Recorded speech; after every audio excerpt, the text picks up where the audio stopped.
All right, guys, we're going to get right into this. I got to tell you, Ilhan Omar, we got to get her out of this country. I don't know what's going on with her. She's one of the most hateful people we have here. I mean, she says that on numerous occasions, she says that white people are the greatest threat to democracy, to the United States of America, which we obviously know is not true whatsoever. I would say the greatest threat that we have to our safety as Americans, there's the illegal immigrants coming over unchecked, unvetted. You know, a lot of people in the black community that are committing crimes and, you know, killing each other left and right. And, I would say that's a bigger threat than white supremacy. But, her and AOC and Jasmine Crockett seem to, for whatever reason, just pounce on white supremacy. But the purpose of this is I want to just talk about Charlie Kirk here, because you've seen since he's passed, Jasmine Crockett, AOC, and Ilhan Omar, especially Ilhan Omar. I'm going to show you some of these videos. They cannot stand Charlie Kirk because Charlie Kirk portrayed a message of equality. That's what he portrayed, a message of anybody can make it. Doesn't matter about your race, doesn't matter about your background. Anybody in America can make it. And I would say that's one of the greatest things you can do for minorities. But they hated that message because that is absolutely something that they do not agree with. They don't think, Jasmine Crockett, AOC, and Ilhan Omar, they don't think that any minority can make it in this country. They think that white people are oppressing people. That's what they think. They think that white people, have their foot on the minority's neck and they can't make it unless the white person removes the boot off their neck. And Charlie Kirk was like, wait, hold on, guys. There's not one boot on your neck. Anybody can make it in this country. It doesn't matter if you're black. We need to get rid of DEI because we all know that DEI was racism towards white people, racism towards Asian people, people who tested higher, people who are, let's just say, more qualified for a certain job. They know that what DEI stood for was a racial-based quota, and I'm going to get more black people in here, and you qualified white people, sayonara, see you later. And that's what Charlie was saying. We don't need DEI because if you are a qualified person, no matter what skin color you have, you can make it in this country. I'm going to play some of these clips from Jasmine and AOC and Omar, but before I do that, I want to show you this clip. It's one of my favorite clips of Charlie Kirk debating this black college kid.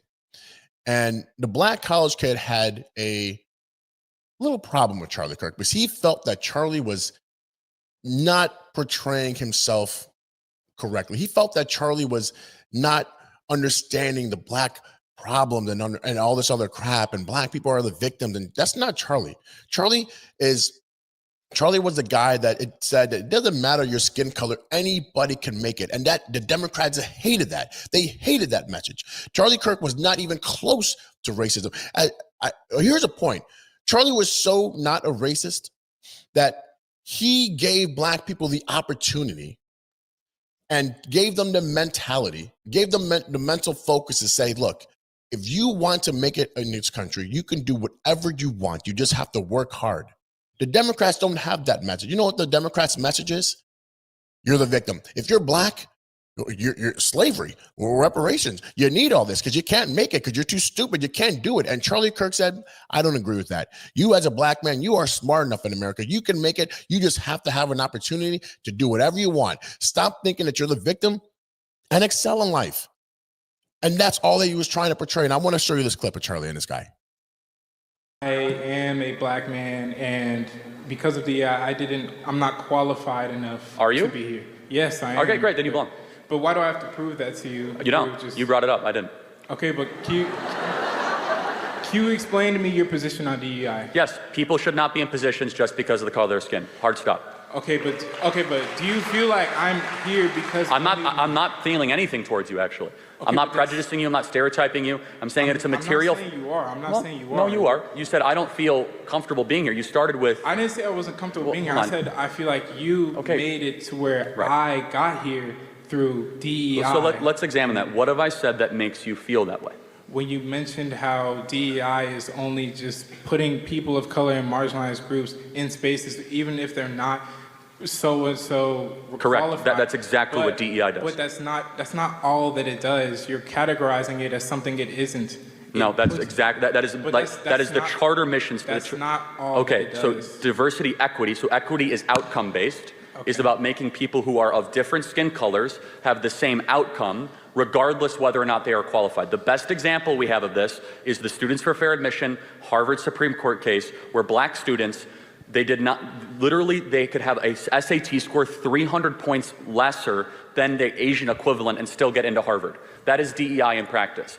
I believe when you're hiring for an organization or for a company or for whatever you are doing, you should prioritize merit and character, and race should mean nothing. We should build a... That is the absolute 100% truth that we have in this country. And Charlie Kirk spoke facts, and that is why the Democrats hated him. He was not even close to racism. He looked at everybody the same, everybody equally, everybody having the same starting point. You just have to have the mental drive. You have to have the focus. You have to be passionate about something to want to excel. If this person next to you is going for the same position you're going for, what can you do to outpace this person so the boss recognizes you? That's what he's saying. It should be based on merit, not skin color. And we all know in this country that DEI was based on skin color. It was an unfair advantage for minorities. And it kicked out qualified white people, qualified Asian people who tested higher, who were more qualified for a position, and said, hey, look, we know that you're qualified, but we're going to put this black person in who may not be qualified, but you know what? We need 20 black people on our team. So unfortunately, qualified white man, qualified Asian man, you can't make it. Around things that matter and not things that don't matter. Okay, but you have to also take into the fact that black people have only been able to completely legally be able to make profit for themselves for around 60 years. And this is, no. Since segregation ended in 1965 and the Equal Rights Act in 1965, so what you're talking, there's not. How does that, so let's talk about you. How did that impact you? How did something that happened 60 years ago impact your life? It impacts me all the time. How? What do you, okay. You're at Texas A&M, you're doing great. Okay, yes. Sure, yeah. So aren't you a living example that all that's a bunch of nonsense and you could just act good and, you know, behave well and succeed? But there's also living examples of the exact opposite. If you look in the impoverished neighborhoods in certain parts of Chicago or St. Louis, there's black communities being thrown aside because they're not getting education. First of all, no black community is being thrown aside.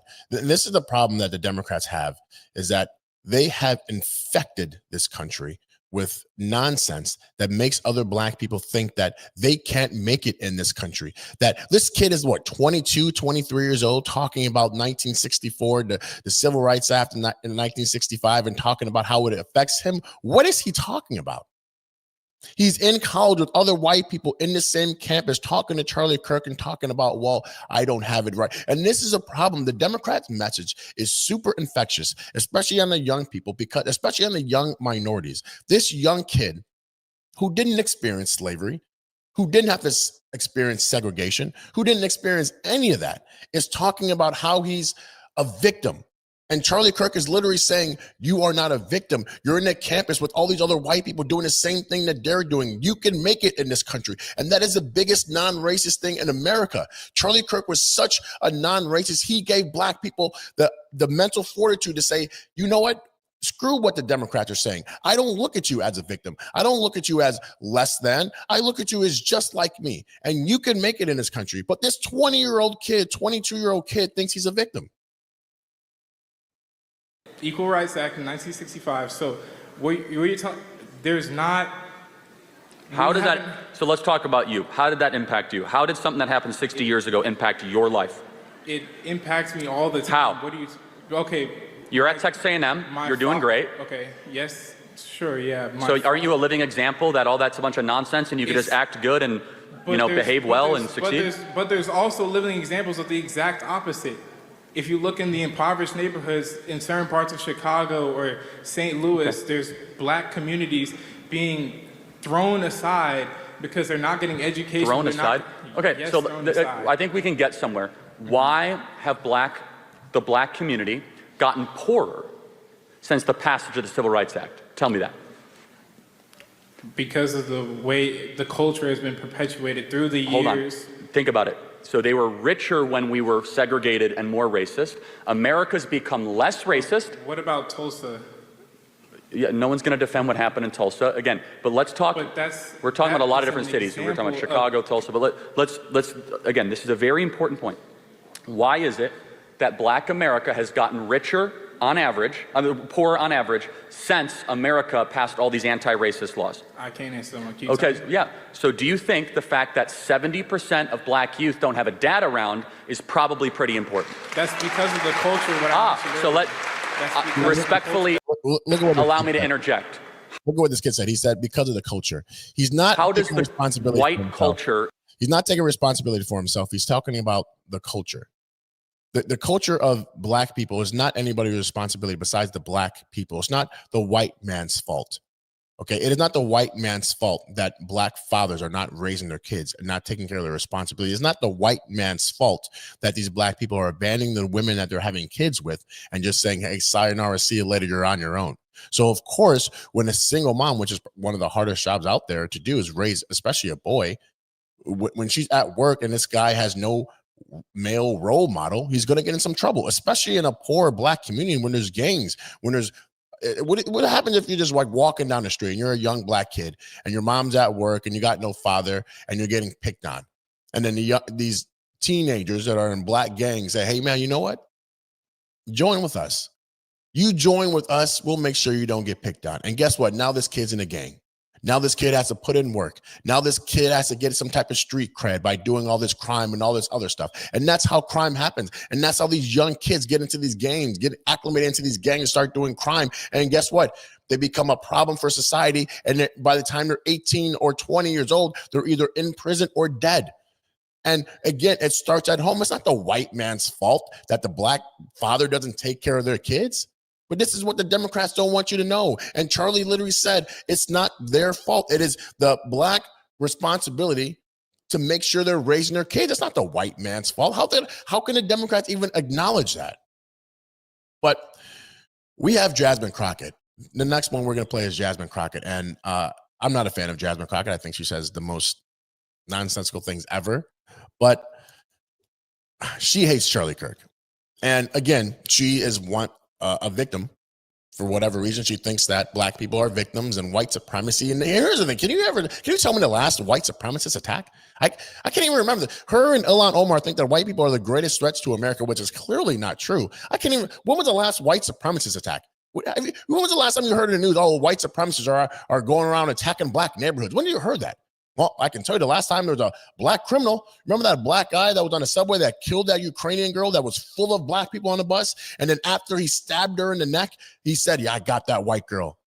And the Democrats, Van Jones and the Democrats on CNN said, well, we don't see any racial attack. This wasn't racist. We have to get to the bottom of it. Even though after he stabbed her in the neck, he said, I got that white girl. Imagine if roles were reversed. You had a black woman filled with white people. The black woman gets stabbed, and then the white guy says, yeah, I got that black girl. Could you imagine the riots in the streets? Everything would be burned down. Cities would be destroyed. But when it's the opposite side, the Democrats say, oh, well, we have to investigate a little further. Let's not be too hasty to throw out racism. Let's take our time to investigate. And laid out that honestly hurts my heart is when I saw the no votes, there were only 2 Caucasians.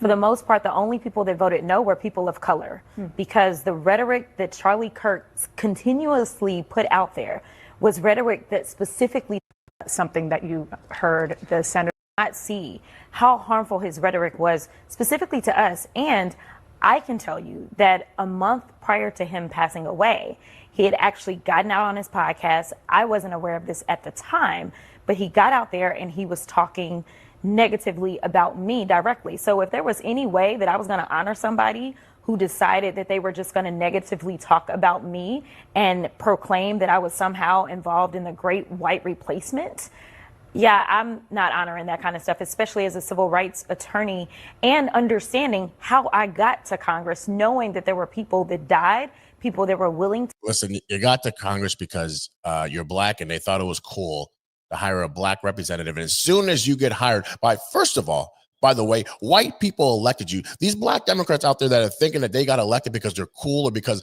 they got it on their own. Well, here's the thing. White people voted you in. And as soon as Jasmine Crockett gets in there, she starts talking about white supremacy and black people are the victim. She wasn't saying that on her campaign trail. Ilhan Omar wasn't saying that on her campaign trail. It's funny when Democrats get elected and white people vote these minorities in, all of a sudden they're the victims and white people are the bad guys, even though white people shelled out money, gave your campaign, donated to you. And as soon as you get the vote, white people are so bad, I'm the victim.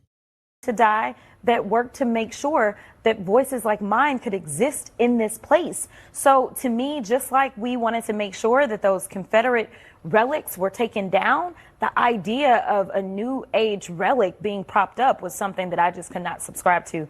And it is unfortunate that more of my colleagues, even on my side of the aisle, could not see the amount of harm that this man was attempting to inflict upon our communities. So meanwhile, you obviously feel very strongly about the rhetoric that Charlie Kirk used that you find objectionable, and also from others in the MAGA movement. As the memorial service for him is going to happen later today, there is a debate over heated rhetoric on all sides. And, listen, whether it's heated or not, the fact is Charlie Kirk should still be here. It should not have been that there was political violence that resulted because of the words that were coming out of his mouth, just like plenty of MAGA hates when I mention white supremacy, which kind of tells you where MAGA stands. But nevertheless, they get very upset when I talk about white supremacy. But that doesn't mean that somebody should then try to find a bullet or try to find a knife and harm me. Not in America. That's not who we are supposed to be. Well, let me ask you, because I do want to play a couple of statements that you made earlier this year. Okay. Unfortunately, we have someone that is occupying the White House, and as far as I'm concerned, he is an enemy to the United States. They want to show that they are loyal to this, I don't even know what to call him. I've called him so many things, but this wannabe Hitler for sure. And to be clear, you see what the Democrats do? The Democrats literally say, we got to tone down the political violence. We got to tone down the political rhetoric. We can't be having these words thrown out there. But yet when Democrats are called, I'm actually surprised that the CNN lady called her out. That was very good journalism right there, because even though CNN is very left-wing leaning, that was very good journalism, because she's like, you know what? You've made some comments that are very, very, very bad, politically charged rhetoric. What do you feel about this, Jasmine? And the fact that she keeps continuing this nonsense of white supremacy and all this other bullcrap that she cannot find. She has literally called Donald Trump Hitler. What do you think the crazy lunatics out there on the left, when they hear Hitler, what do you think they're going to do? Oh my gosh, I don't want a Hitler. What do you think is going to happen? She charges these lunatics on the left, not just her, but all the other Democrats on the left, charge all these wild, crazy people when you call Trump Hitler, and they do crazy attacks. The president has attacked, other people have attacked you in his orbit, maybe not him personally. But do you have a responsibility as an elected official not to raise the temperature, but rather lower the temperature, particularly when there are people out there who listen to elected officials all over the place who are not well, who use that as a way to instigate the political violence that you are calling out? I think that my responsibility is to be transparent and to be honest. And the reality is that we are living in a time in which this administration and this regime is not interested in making sure. She just said transparent and honest. She literally called Donald Trump Hitler. And when asked about it, do you think you need to lower the temperature? She says, well, I want to be transparent and honest. So you think that Donald Trump is Hitler? That's what she thinks. And she literally just said, don't you think that your rhetoric, this high temperature rhetoric that you're spewing, can cause somebody who's mentally ill to do some type of terrible attack? Don't you think that? And she says, well, I have a responsibility to tell the truth. This girl is one of the worst Democrats out there, one of the worst Democratic representatives, period. I mean, she's ghetto, she's racist, she hates white people. But I got one better. Ilhan Omar, and she's going to be the last clip. She's going to be the last clip because I'm saving the worst for last in this situation. But let's go to AOC. Okay, now there was a House resolution to honor Charlie Kirk, and 58 minority Democrats in the House said no. And AOC, surprising, was one of them. So let's just see what AOC has to say. Nation was a horrific and vile attack and incident of political violence. And condemning the depravity of Kirk's brutal murder is a straightforward matter, one that is especially important to help stabilize an increasingly unsafe and volatile political environment where everyday people feel more at risk. We can deeply disagree and come together as a country to denounce the horror of this killing. And it is not a license for the abuse of power and whitewashing of American history. Today's resolution only underscores the majority's recklessness by choosing to author this condemnation and honoring on a purely partisan basis, instead of uniting Congress in this tragedy with one of the many bipartisan options to condemn political violence and Kirk's murder, as we did with the late Melissa Hortman. Instead, the majority proceeded with a resolution that brings great pain to the millions of Americans who endured segregation, Jim Crow, and the legacy of bigotry today. We should be clear about who Charlie Kirk was. A man who believed that the Civil Rights Act that granted Black Americans the right to vote was a mistake. Who, after the violent attack on Paul Pelosi, claimed that, quote, some amazing patriot, unquote, should bail out his brutal assailant.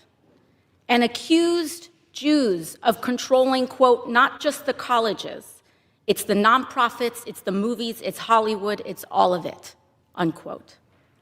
His rhetoric and beliefs were ignorant, uneducated. I have to stop this. First of all, Charlie Kirk is way more educated, even though he, dropped out of college just like I did. He's still way more educated than AOC. AOC is one of the worst people. I want to say her and Jasmine are tied, but the only one that's worse than Jasmine and AOC is Ilhan Omar. For you to be sitting there spewing all these lies about Charlie Kirk, lies talking about he impoverished Black people and all this other stuff, that he didn't understand the people that had to go through the civil rights and all this stuff. Charlie literally said everyone is equal. If he was a racist in any way, he would say, yeah, Black people are less than me. Of course. He never said that. That is the Democratic message. Charlie Kirk said that anybody in America can make it. It doesn't matter your skin color. And for them to take all this stuff out of context and for them to just lie after he has passed, instead of letting him rest in peace after he was killed in front of his wife and kids, AOC and the Democrats use this as a time to pounce on him. Yet they don't want to honor Charlie Kirk. They want to honor George Floyd. They want to honor someone who, by the way, was committing a crime when he was killed with a counterfeit 20, but he also, let's just see, was a career criminal, a habitual drug user. He went in with his buddy years ago, broke into a woman's home and put a gun to a pregnant woman's belly. This is George Floyd. And there's murals and there's statues and there's paintings all of this guy. That's who they want to honor on the House floor. The WNBA wanted to honor him. The NBA wants to honor him. Black Lives Matter and all this crap. But you have a Christian man in Charlie Kirk who wasn't a criminal, preached about God, preached about men taking care of their families and their responsibilities and their kids, and letting every minority know, that got on that microphone and debated him, that you are not a victim. You can make it in this country. Your skin color is no better than mine. My skin color is no better than yours. We can make it. We are all one people. Do not let the Democrats infect you with that terrible message that you're a victim. But again, AOC doesn't like that. And sought to disenfranchise millions of Americans. Far from the working tirelessly to promote unity, unquote, asserted by the majority in this resolution.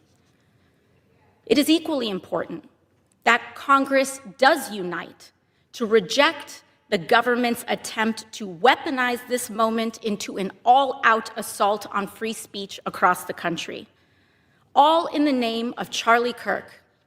President Trump and the FCC are now cynically threatening to shut down ABC and any outlets who give airtime to the administration's political critics. Yeah, see, this is bull. I just want to stop this real quick.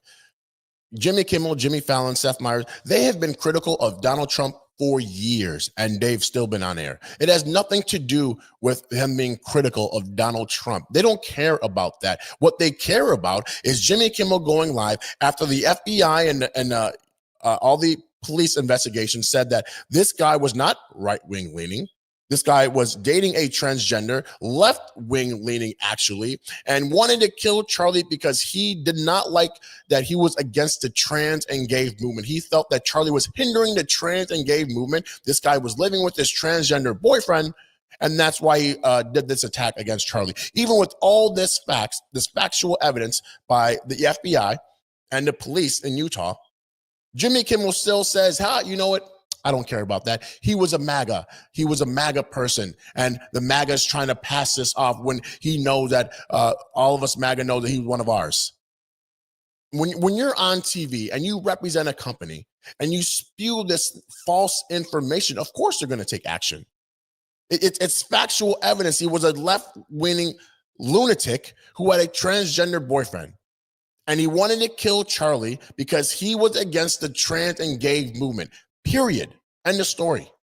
There was no attack on free speech. Donald Trump has been attacked for years from CNN, MSNBC, and every single one of them still has their jobs. It has nothing to do with attacking Donald Trump. But I will tell you this. Ilhan Omar, this is the next clip. This is my final one.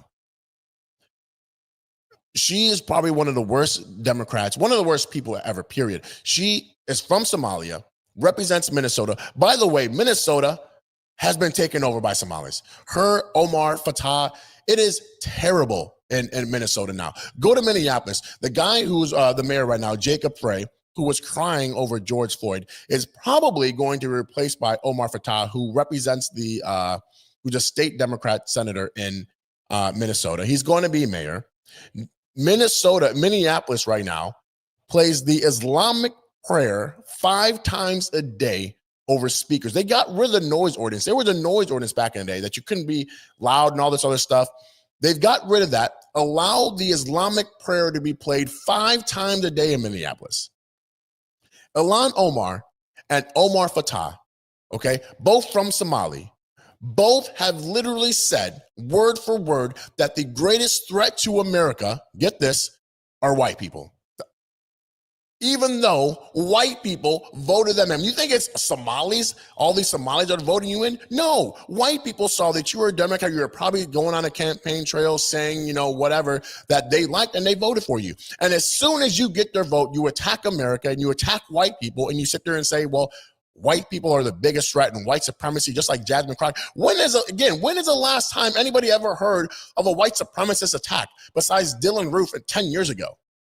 Do you hear in the news, white supremacy is going down to black neighborhoods, killing all the black people? When's the last time you heard that?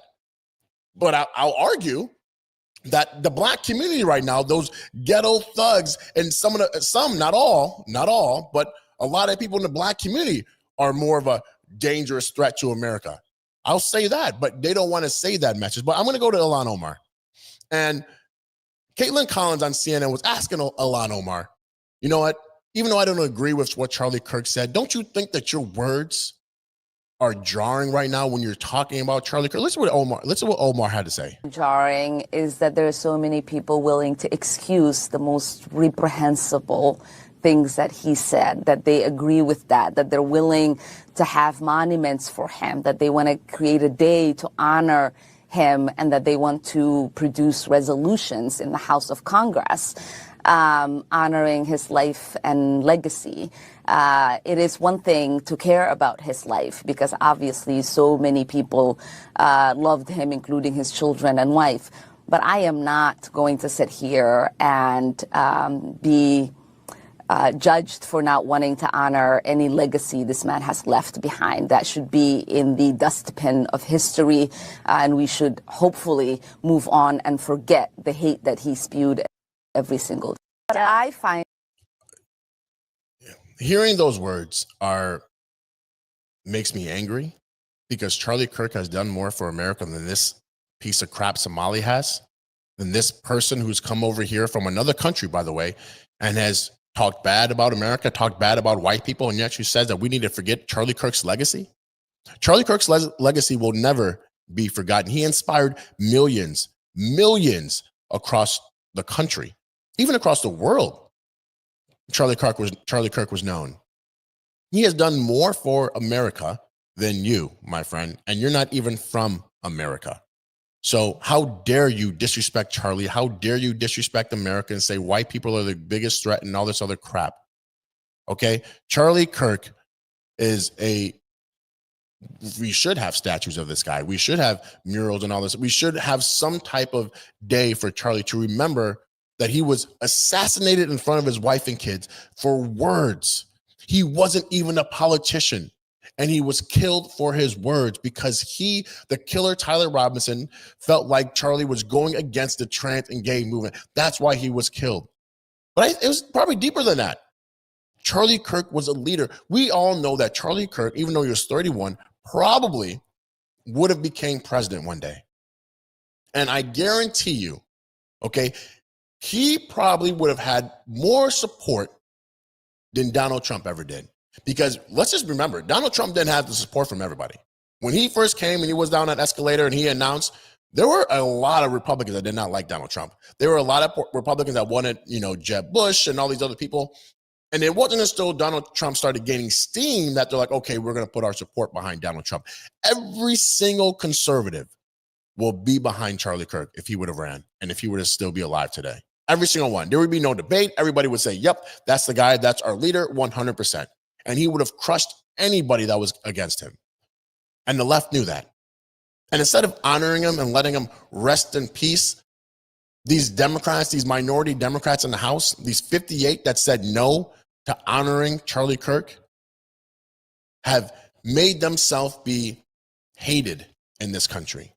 What happened with Charlie losing his life has inspired millions across the country, millions across the world. They've literally made any people that were center now lean right. I'm telling you, there's going to be a big red wave, okay? They thought that Charlie passing was going to shut everybody up. It literally inspired millions to go out there and say, you know what? We're not going to be afraid to say how we feel now, because we now know that if you say things, you can be killed for them. Again, our prayers go out to Erica and the kids, but AOC and Jasmine and Ilhan Omar, who obviously hate America and who hate white people, as soon as they get elected, they start talking about how bad white people are and white supremacy and all this other crap, which obviously they weren't saying on the campaign trail to get white people to vote for them, are another fake piece of crap Democrats that are here.